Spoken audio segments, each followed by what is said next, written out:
Hello, viewers at home. Welcome to another beautiful edition of AGRI-PRENEUR.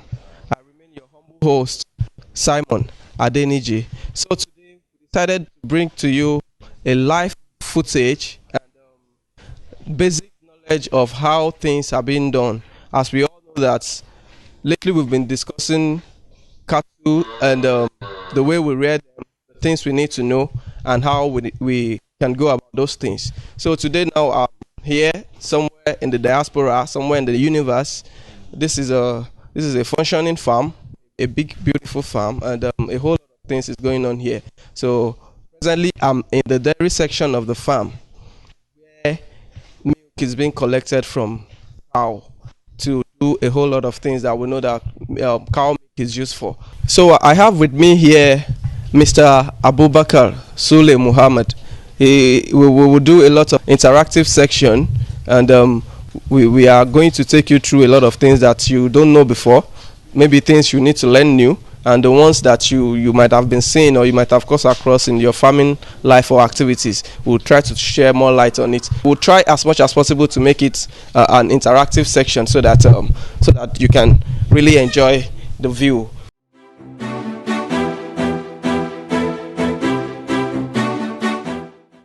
Welcome back. So I have with me Mr. Sulaiman Muhammad Abubakar. So I will, like I said earlier, it's going to be an interactive section. We'll collectively throw light on a lot of things that you need to know. And this is the dairy section of the farm where milk is being collected from dairy cattle. So Mr. Abubakar. Yes, sir. Welcome to the program. Thank you. So it's a pleasure being here today, and like always, I hope that we'll be able to achieve something good at the end of the day. Sure. So basically, I know that this is the dairy section of the farm where cow milk is being collected for a lot of purposes, cheese and whatever they use the milk for. So basically, what is the routine of this particular section of the cattle farm? What are the things you can tell us? You can tell me and the viewers at home that they do here on this at this section of the farm. We are doing milking collection daily, and every day we used to get about 30 to 28 to 30 liters from the cow. Of milk. Of cow milk. Okay. Sometimes we are selling it fresh or yogurt. Okay. Like today, we are going to do it fresh because we have order for the fresh, and that's what we are. As you are seeing now, one of our staff is doing the collection of the milk. Yes. Oh yes. Yeah. Okay. Now, like you have said, that the milk is either being sold fresh or as yogurt. So now, basically, how do you get to collect the milk? Is it that you place them on certain medication and drugs for them to lactate, or you wait till they give birth before you try to collect the milk? Now as a starting, we used to wait for before the giving birth. After giving birth, then we're now doing it. But we are giving them some supplement for them to get to help them lactate more. Okay. So for our viewers at home, lactation period is when a cow just gives birth and they have milk, natural milk in their udder, in their breast to give to the offspring. So a lot of farmers use this opportunity to collect milk. Now the quantity of milk you can collect depends on the number of female breeding cows that you have on your farm. So, and like Mr. Abubakar have said now, that this particular dairy section has about 28 to 30 liters of milk per day, and we hope that it will still increase as time goes on by God's grace. Like how old is that cow that we are just seeing? It's 4 weeks. 4 weeks old. Well, that's like a month. A month. Okay. Do you? Another thing that I want to ask is how do you take record of this particular dairy section of the farm? Because as a farmer, we know that record keeping is important. Yeah. It spells out your overall growth on the farm, and it tells you if there's any lapses, if there's any area you need to improve on, if there's anyone you need to commend yourself, of course. So how do you manage record keeping in this particular part of the farm? All the section that you are seeing, they have their own ledger. Okay. In terms of medication, Yes. giving birth, Yes. and feeding, we are taking a record of them. And the milking also, we are taking the record one after the other. Because if you look at it, the record that we have now, all the name I told you that they have names. The cows, names. They have names. Yes. So we know, like this baby, we know that every day how many liter she's giving us. So we have that record for that one, and we have it for the medication. The record that we are keeping, if it is give birth, we have to add it, put it in the record. Yes. That we have addition. Addition, yeah, from that particular cow. And from that particular cow. Yes. From here, that's from this section. This section. Yeah, so that's how we are doing. Okay, that's very good. In addition to that, on a cattle farm, an alternative to naming your cattle is the use of name tag. If you can't take on because some people believe that naming a cow, every animal you have in your cattle section might be difficult, but if you can do it, it gives you a sense of friendship with the cow, and you are able to tell which attribute and which characteristics that every cow has on the farm. So alternative to that is using of name tag, whereby in your record keeping you know that this is number 1, this is number 2, but in the case of this particular section that we are, every cow here has a name that they call them, so and the name appears in their record. So I must really commend you, Mr. Abubakar, for the work I've been seeing so far. It is a pleasure being in the dairy section of this farm. So basically now let's move to the other part of the farm, where we'll get to show you other things and throw more light on some other things that you need to know. Once again, Mr. Abubakar, you're welcome. Thank you so much. Welcome, Mr. Samuel.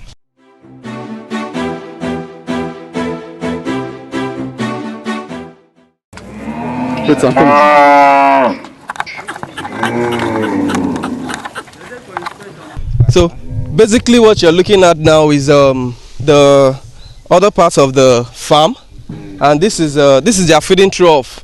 I'm still going to do a lot of justice on their construction, the house construction, the way the house has to be, and the kind of facilities that they need to have in the farm before you can say you have a standard cattle farm. So you can see most of the cows here they are friendly. They don't fight. That is why you can see that I can play with a whole lot of them. And so like every other thing, every other living thing that you have around us, even we human, we know that we need food as sustenance to survive. So this is their feeding trough, and they have this located in some places in the farm where those cows can where they can eat. Let me quickly chip in this.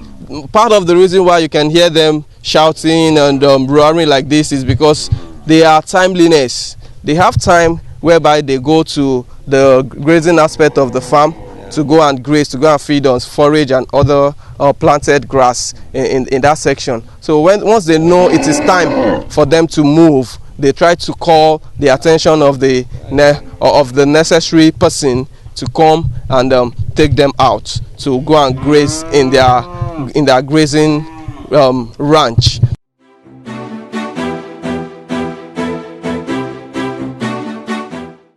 So, Mr. Abubakar, on getting here now, I see some of the cows with name tag. Yeah. Does that mean that you have been using the tag as a means of identification, as earlier discussed? Yes, I've used the tag before.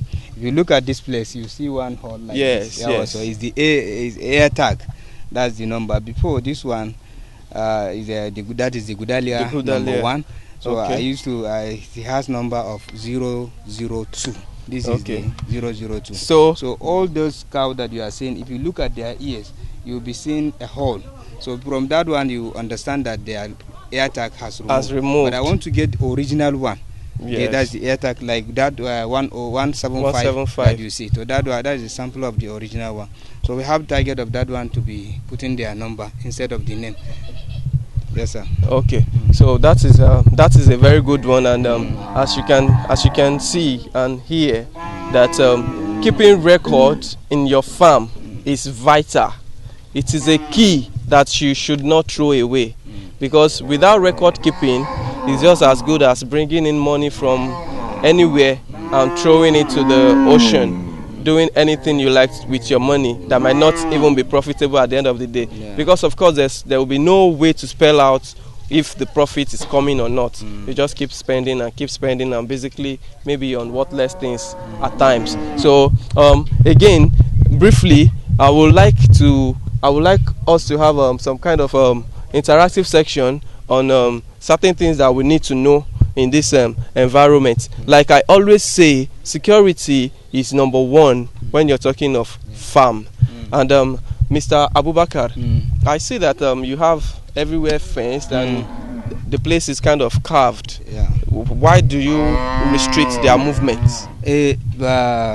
So alhamdulillah, for the first time, then let me tell you that for the first time there was a time that armed robber or thief, they come and pack about 61 cow from this our farm. Wow. So it's almost 4 years we just stay without cow. So after that, before that, then we now start doing the fence. We fence everywhere to be keeping our cow and having tight security on the farm, because of the loss that we lost that time. About 61 cow is not a small loss. Of course. So that's why now we fence the place, and we are planting grass for our cow. We are not taking them far because there are nowhere to graze we don't want to be disturbing our neighboring colleagues that they are doing farming, especially crops. So we don't want to be disturbing them. That's why we are planting grass for our cow. So that is like you just like you heard what he said just now. He said they do not want to disturb neighboring farmers that are into crop production, and like we can see, basically there's a need or a call to look into ranching and the nomadic aspect of cow rearing in this country.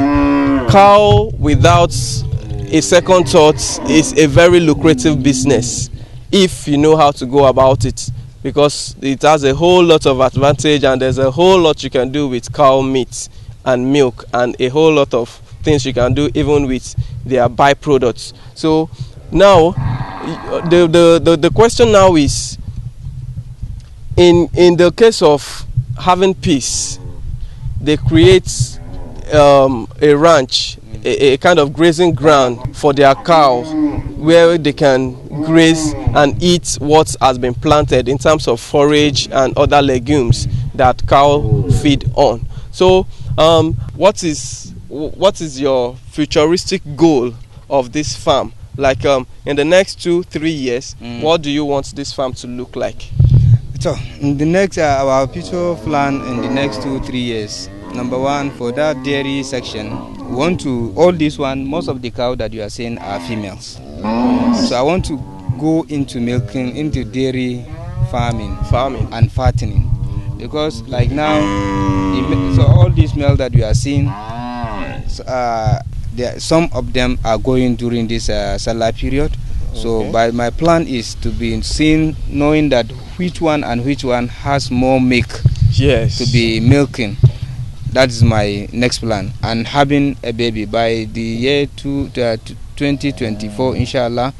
All the baby that I have, that is the one that they are resistant to our environment. Those are the one that I want to keep.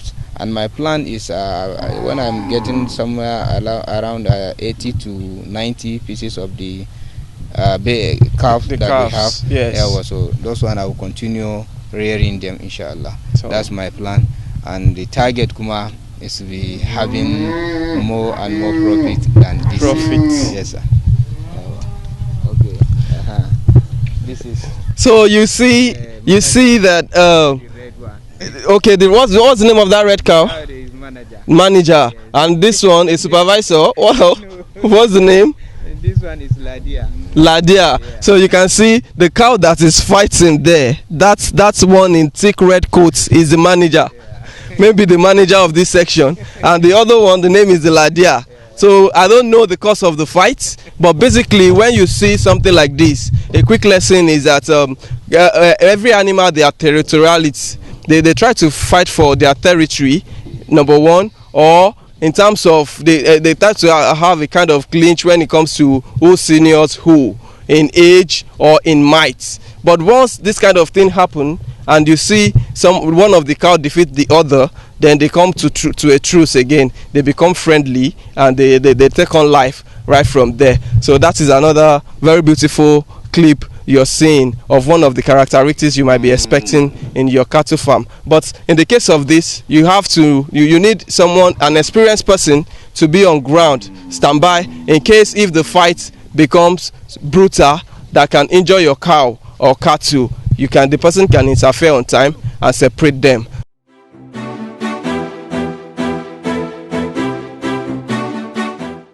Mr. Abubakar is trying to tell me the short history of this particular, what do you call the name? Riskua. Yeah. So that is the name of that madam cow that is going there. So he said the cow was brought to this farm when?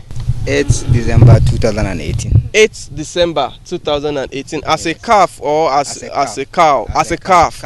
Okay, now you see what the cow has become now. As the cow birthed, she gave birth. She gave birth. Yeah. So it's now a cow. It's no more an heifer like what we have learned in the terminologies of cow that we use, because Riskua has birthed once. So Riskua is now a cow, no more an heifer, but it came to this farm as a calf. Yeah. So you can actually see for yourself the rate at which growth is inevitable in whatever you choose to put your effort to. So don't mind the flies, we are used to it. This is a ranch, so flies and cow, you cannot totally separate them. You can just bring in some measures to curtail it, so which I'm very sure is being put to practice here, because otherwise we will not be able to even stay this close.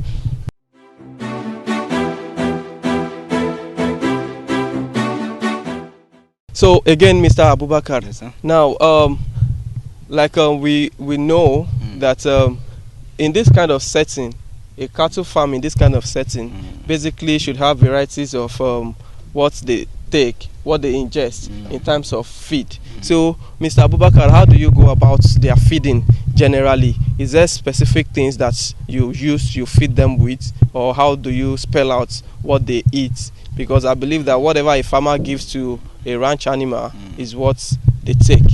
There is something that we are giving them, a lot of feed, different type of feed that we are giving them. Especially during harvesting time, we used to buy kowa from farmers, and other foodstuff. Kowa, beans chaff. Yes, guinea corn chaff. KK is guinea corn chaff. Okay, yes, KK is guinea corn chaff. Kowa is beans chaff. We used to buy all this one. If you look at that place, all this place that you are seeing is our store. And this building that you are seeing, we have cassava field and granite leaves that is inside there. And if you look at this area, granite leaf, that is harawa, right? Harawa, yes. Okay, yes. We have harawa there. So, and if you look at this place, we have soya beans and corn stem. Okay, that is your storage. That's our storage. Okay. So we have that one. So after that one, we are planting some grass for them. You look at the area, that area. I will take you to where I can show you how we are planting our grass. For feeding them, and some guinea corn, maize we are feeding them. So all this one, taking cow, entering other people's farm, other people's compound, that one is not good. If you want to be a farmer, you have to plan for your livestock, because you cannot keep a woman in your house or your baby without giving them feed. Good. You understand? Good. You have to provide feed for them. That is a very good one. There's a point that I would like to lay emphasis more on. Like you can hear from my colleague, that if you need to keep an animal, make sure you are capable of feeding that animal. Yeah. This is number one thing that you do. You have restricted the animal from the wild, from where they are naturally being created and found, where they can graze and find everything they need to eat on their own. Now you are bringing them into your territory as the owner. The owner should be able to provide feed for the animal, because feed is vital in growth of anything, any living thing in life. And when you leave your animals to roam, these are the things that most people don't know. you are not only exposing them to danger, you are exposing them to thefts. We hear lots of stories where farm animals are being hijacked everywhere in the country. So what would it cost you to restrict their movement, provide what they can eat, knowing that everything you put into your livestock will be generated back into income for you? This way you are avoiding fights, you are promoting peace, and you are providing food for the nation. So this is a very good thing that I want every farmer, every of my colleague in the field, and everybody that is in the practice to teach people and to let them know what they need to do, because we are peacemaker and we are food provider of the nation. So we'll be going into the storage section now, like my colleague just said. Here we'll go and see the kind of feed they give them, and how they tend to go about their feeding and nutrition aspects of what they provide to this cattle. Thank you for staying tuned. I remain Simon Adeniji.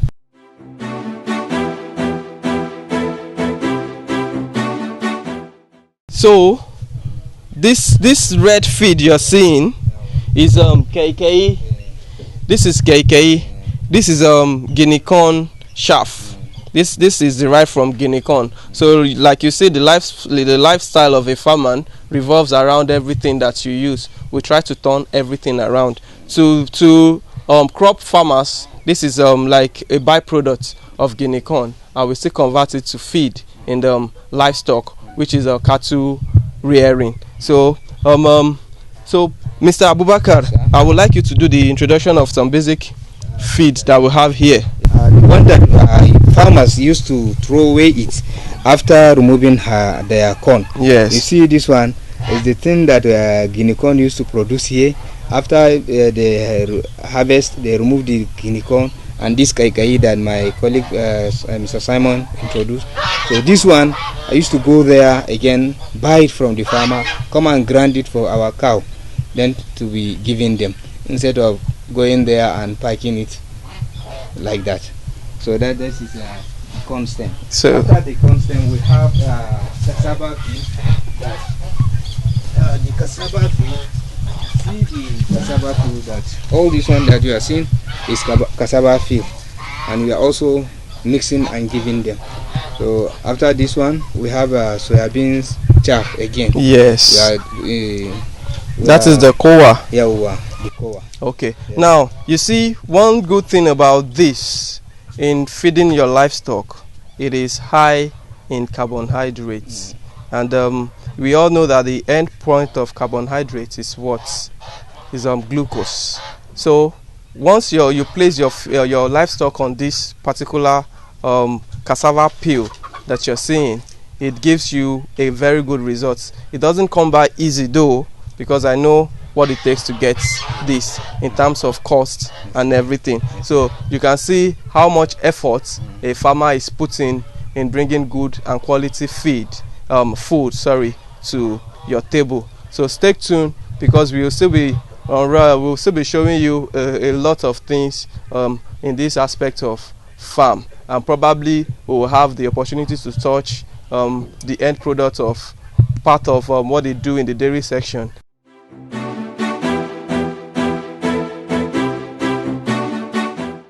Okay, I can see corn in my background here, like you can all see, and I'm wondering why my colleague has corn planted here at this part of the farm, knowing too well that cows can actually enter here and destroy it. So Mr. Abubakar, why do we have this corn here where it is accessible to the cow? This cow plant is belong to cow, and if you look at it, I have already demarcated it for them not to enter now. But the time is coming that I will allow them to enter. Like this one, after this corn that you are seeing, after the corn, there is little ones, small ones. Those one is millet. So I'm used to transplant. I'm going to transplant that one. All this one is for our ruminants that are in the farm. So after this one, we have our 4 hectares of land that we planted the corn for them. Yes. Basically for the cow. Basically for the cow. So, like you see, providing feed for your livestock cannot be overemphasized. Don't allow your cattle to destroy other people's property and assets, because you are not only doing havoc to those people that their property is being destroyed, you're doing havoc to the community, to Nigeria at a large, because when food is being destroyed, hunger strike will be in town. So basically you can see a basic example of what you need to do on your farm to put every of these things in place, so that you can say that yes, you are a good and a responsible farmer.